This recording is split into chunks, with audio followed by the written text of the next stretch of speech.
Can you tell me a little bit about what Secure the Future is? Secure the Future is a commitment by the Bristol-Myers Squibb Company and the Bristol-Myers Squibb Foundation to work with governments, with non-governmental sector, with academia, to look for locally appropriate initiatives in the fight against HIV/AIDS, primarily in Africa.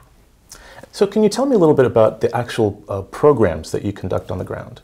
Our programs are very much looking for local responses, empowering the local village women, empowering the local non-profit sector, enabling, when we started, we were also enabling our academic people and our researchers to look for appropriate solutions in the situation that we were in. For instance, how do we increase access? How do we train?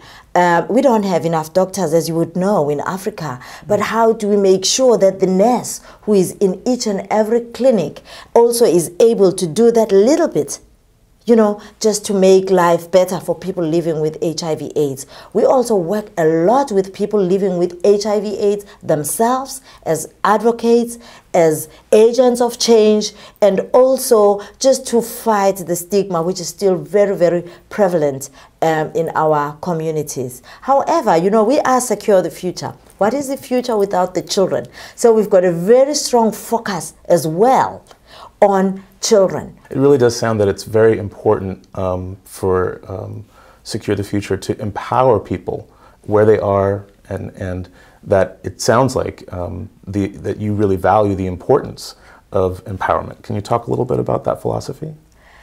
In the African context, it's very important to know that, even the poor have got something to offer.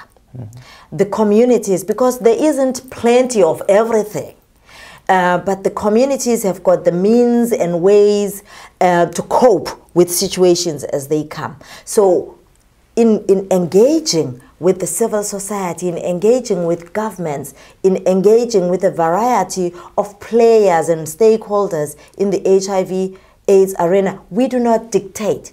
We usually ask them, what are your biggest issues? What are the assets that you have got in this community? How have you been coping? And we actually enable them in the funding, the financial and the technical assistance that we offer. We enable them to create their own solutions. Hence, in that way, we also look for sustainability. Can you tell me a little bit about how you became involved in HIV/AIDS work?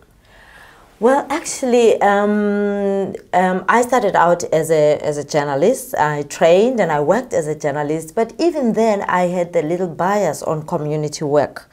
And then I moved into public relations because I also felt that as a journalist it was perfect. I could write about the headline, but then I do nothing about it. In public relations, I felt, well, at least I get to get a particular client to do something about the problem. And basically that was where I was when I met Bristol-Myers Squibb as a client, and they were looking to launch Secure the Future. So they came to my organization and they asked me to launch Secure the Future. But even at that time, it was in 1999, I had lost cousins, I had lost nephews, I had lost friends, and it was really clear that you cannot sit there and think that HIV is out there. It was everywhere. Do you think that we can actually end AIDS? You know what? I'm a human being and I believe in humanity, and I know the threat that HIV poses on humanity. So from that perspective, I hope that something happens. But you know what? There is a campaign in South Africa that says it begins with me and you. There is hope. We cannot lose hope. That is one thing that I can say. We cannot lose hope.